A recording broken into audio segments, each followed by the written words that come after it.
আসসালামু আলাইকুম ওয়া রাহমাতুল্লাহি ওয়া বারাকাতুহু নাহমাদুহু ওয়া নুসাল্লি আলা রাসূলিহিল কারীম আম্মা বা'দ ফাআউযু বিল্লাহি মিনাশ শাইতানির রাজীম বিসমিল্লাহির রহমানির রহিম ফাসাল্লি লিরাব্বিকা ওয়ানহার সাদাকাল্লাহুল আযীম। সুপ্রিয় দর্শক, আপনাদেরকে আজকের আলোচনায় আমন্ত্রণ জানাই।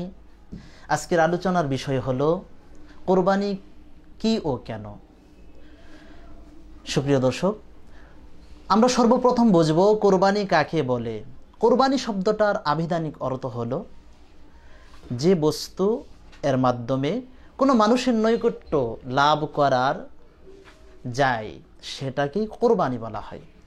আর পারিভাষিকভাবে কোরবানি বলা হয় ওই নির্ধারিত জন্তুকে যে জন্তুর মাধ্যমে একমাত্র আল্লাহ পাক রব্বুল আলামিনের নৈকট্য লাভের উদ্দেশ্যে আল্লাহ তাআলার নামে নির্দিষ্ট সময়ের মাধ্যমে জবাই করা হয়, তাকেই কোরবানি বলা হয়।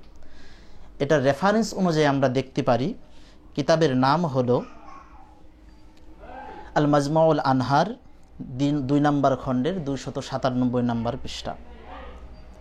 সুপ্রিয় দর্শক, এ পর্যায়ে আমরা বুঝবো যে কোরবানি কি, কোরবানি করা কি, এটা কি ওয়াজিব না সুন্নত না ফরজ না মুস্তাহাব।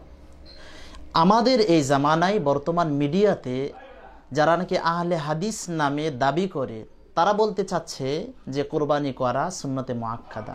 সুপ্রিয় দর্শক, আমরা সকলেই জানি সেই আদিকাল থেকেই আমরা কোরবানি করে আসছি এবং সর্বসম্মতিক্রমে কোরবানি করা হলো ওয়াজিব। সেটা আমরা কোরআন এবং হাদিসের সমন্বয়ে প্রমাণ করব ইনশাআল্লাহ। সর্বপ্রথম আমরা কোরআন থেকে দলিল পেশ করি, সেটা হলো আল্লাহ পাক রব্বুল আলামিন কোরআনে কারিমে সূরাতুল কাউসারের 2 নম্বর আয়াতের মাধ্যমে বলেন, ফাসাল্লি লিরাব্বিকা ওয়ানহার। হে নবী, আপনি আমার নামে নামাজ পড়ুন, আমার নামে কোরবানি করুন। আমরা এখানে বোঝা যাচ্ছে যে ওয়ানহার শব্দটা আমর, আর আমর হলো আল আমরুল লিল উজুব। কিতাবের মাধ্যমে উসুল আছে যে আমর যেখানে ব্যবহার হবে কোরআনের মাধ্যমে সেটা উজুব বা ওয়াজিবাত সাবেত হওয়ার জন্য, প্রমাণ হওয়ার জন্য আমর শব্দটাই যথেষ্ট। সুপ্রিয় দর্শক, এত মজবুত দলিল থাকার পরেও আমাদের আহলে হাদিস নামদারি আহলে হাদিস ভাইরা কিরকম বলতে পারে যে কোরবানি করা হলো সুন্নতে মুআক্কাদা। সুপ্রিয় দর্শক, এ পর্যায়ে আমরা হাদিস থেকে একটা দলিল পেশ করতেছি। সে হাদিসটি হলো আন আবি হুরায়রা রাদিয়াল্লাহু তাআলা আনহু قال قال رسول الله صلى الله عليه وسلم من كان له সাআতুন ওয়ালাম ইয়াকদি ফালা ইয়াকরুবান্না মুসাল্লানা।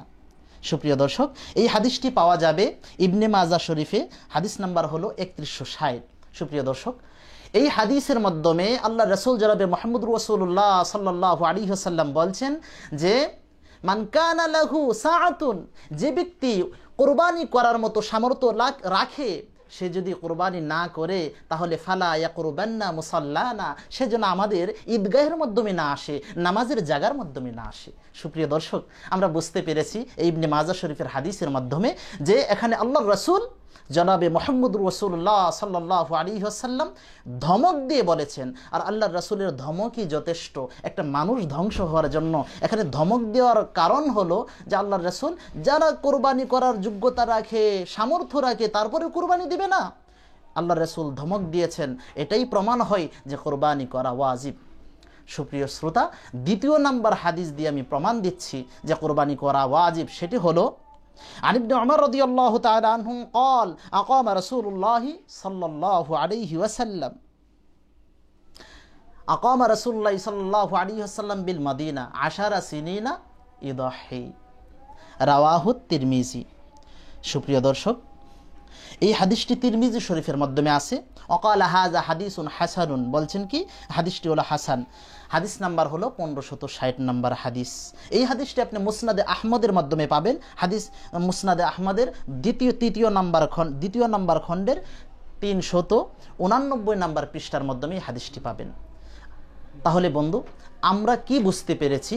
এই হাদিসের মাধ্যমে আল্লাহর রাসূল জনাবে মুহাম্মদ রাসূলুল্লাহ সাল্লাল্লাহু আলাইহি ওয়াসাল্লাম ইবনে ওমর রাদিয়াল্লাহু তাআলা আনহু বলেন যে আল্লাহর রাসূল জনাবে মুহাম্মদ রাসূলুল্লাহ সাল্লাল্লাহু আলাইহি ওয়াসাল্লাম মদিনায় যখন হিজরত করলেন আর তিনি 10 বছর 10 বছর তিনি কোথায় ছিলেন? মদিনায় অবস্থান করেছিলেন। আর প্রতি বছর আল্লাহর রাসূল জনাবে মুহাম্মদ রাসূলুল্লাহ সাল্লাল্লাহু আলাইহি ওয়াসাল্লাম কুরবানি করেছেন।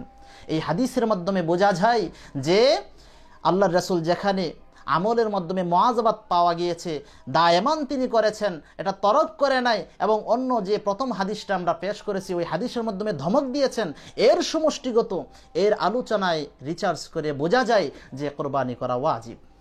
সুপ্রিয় দর্শক, এখন আলোচনার বিষয় হলো, আমরা বুঝলাম যে কোরবানি করা ওয়াজিব। এখন কোরবানি করাটা কার উপরে ওয়াজিব সেটা আমাদের জানতে হবে। কোরবানি করা কার উপরে ওয়াজিব?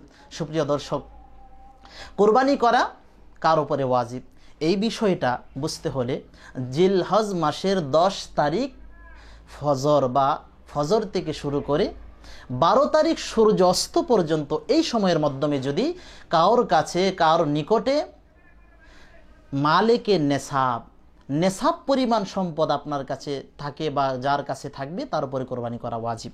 এই কথাটা আমরা কোন জায়গায় পাবো? এই কথাটার রেফারেন্স অনুযায়ী আল মুহিতুল, কিতাবের নাম আল মুহিতুল বুরহানি, 8 নম্বর খণ্ড 455 নম্বর পৃষ্ঠার মাধ্যমে দ্রষ্টব্য। সুপ্রিয় দর্শক, এই যদি আমরা ফতোয়া তাতারখানিয়ার মাধ্যমে দেখি তাহলে 17 নম্বর খণ্ডের 405 নম্বর পৃষ্ঠার মাধ্যমে আমরা এই কথাটা পাবো। এখন কথা হলো যে আমরা নেসাব কাকে বলে এটা বুঝতে হবে। নেসাব বলা হয় যে যদি জিলহজ মাসের 10 তারিখ ফজর থেকে শুরু করে 12 তারিখ সূর্য অস্ত পর্যন্ত আপনার কাছে আপনার নিত্য প্রয়োজনীয় জিনিস, চলাফেরা, থাকা, খাওয়ার, বাসস্থান, টাকা পয়সা যেতটুকু সম্ভব, যতটুকু দরকার আপনার চলতে ফিরতে লাগে, ওই সমস্ত ধন সম্পদ ব্যতি রেখে যদি আপনার 5টা বাড়ি আছে, 10টা গাড়ি আছে, একটা গাড়ির প্রয়োজন হয়, 5টা বাড়ি থেকে একটা বাড়িতে আপনি থাকেন আর বাকিগুলা ভাড়া, তাহলে ওই লভ্যাংশ আপনার নেসাবের মাধ্যমে আসবে। নেসাব কি? 52.5 তোলা রূপা বা 7.5 ভরি স্বর্ণের দাম বা স্বর্ণ, এগুলো যদি আপনার কাছে থাকে বা এর সমপরিমাণ ব্যবসায়িক পণ্য বা লভ্যাংশ থাকে তাহলে আপনার উপরে কোরবানি করা ওয়াজিব হবে।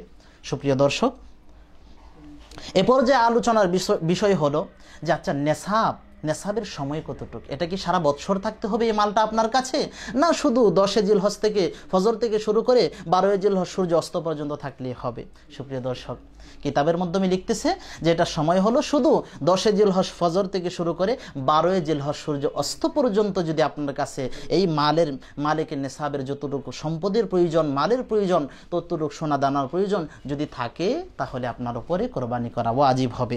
এক্ষেত্রে আমরা দেখতে পারি যে কোরবানি যদি আমি করি, এখন বিষয় হলো যে কোরবানি আমরা বুঝলাম কার উপরে ফরজ, মালিকে নেসাব কি সেটাও বুঝলাম।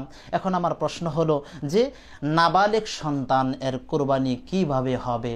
নাবালেগ সন্তান যদি সে মালিকে নেসাব হয়, নেসাব পরিমাণ মাল তার কাছে থাকে, তাহলে কি তার উপরে কোরবানি করা ফরজ হবে? না বন্ধু, তার উপরে কোরবানি করা ফরজ হবে না। যদি তার গার্জিয়ান, তার বাবা মা তার সম্পদ থেকে না, যদি তার গার্জিয়ানের পক্ষ থেকে যদি তার নামে, তার পক্ষ থেকে আল্লাহর নামে কোরবানি করে তাহলে তার কোরবানি আদায় হবে। সুপ্রিয় দর্শক, এই সংক্ষিপ্ত আলোচনায় আমরা বুঝতে পারলাম যে কোরবানি করা ওয়াজিব, কোরবানি কি জিনিস, এবং যারা নাকি আমাদের আহলে হাদিস ভাই আছে মিডিয়ার মাধ্যমে ছড়াচ্ছে যে সুন্নতে মুআক্কাদা মানুষদেরকে বিভ্রান্ত করিতেছে, আমি বলবো, উদারত আহ্বান রাখবো যে আপনারা মানুষকে বিভ্রান্ত করবেন না, আপনারা সঠিক পথে ফিরে আসুন। আর কত ধোঁকাবাজি। সুপ্রিয় দর্শক, সর্বোপরি সর্বশেষে যে কথাটি না বললেই নয়, আজকের এই মিডিয়া জগতে মিডিয়া ইউটিউব চ্যানেলের মাধ্যমে এসে কাজ করার মতো আমাকে যার কথা না বললেই নয় সুযোগ করে দিলেন আমাদের সবার প্রিয় মানুষ মাহবুব টিউব ভাই। ওনা তার অক্লান্ত পরিশ্রমে আমাদেরকে সুযোগ করে দিয়েছেন মিডিয়া জগতে কিছু কথাবার্তা, কোরআন হাদিসের আলোচনা করার জন্য। সুপ্রিয় দর্শক, ওনাকে অশেষ ধন্যবাদ জানাই। আর যে চ্যানেলটি আছে মাহবুব টিউব, আমরা আশা করব সকলেই মাহবুব টিউব চ্যানেলটি সাবস্ক্রাইব করবেন এবং লাইক, কমেন্ট এবং তারপরে আপলোডের মাধ্যমে এই দিনের কথাগুলা সারা বিশ্বময় ছড়িয়ে দিবেন, যেন আল্লাহ পাক রব্বুল আলামিন এর নাজাতের জরিয়া বানায়। কোরআন হাদিসের আলোচনা প্রত্যেকেই শুনতে পারে এবং আমল করতে পারে। আর আমাদের এত গুরুত্বপূর্ণ আমল কোরবানিটা যেন সঠিকভাবে শুদ্ধভাবে হয়, করতে পারি। আল্লাহ তাআলা যেন আপনি আমাকে তৌফিক দান করেন। আমিন। ওয়া আখিরু দাওয়ানা আলহামদুলিল্লাহি রাব্বিল আলামিন। আসসালামু আলাইকুম ওয়া রাহমাতুল্লাহি ওয়া বারাকাতুহু।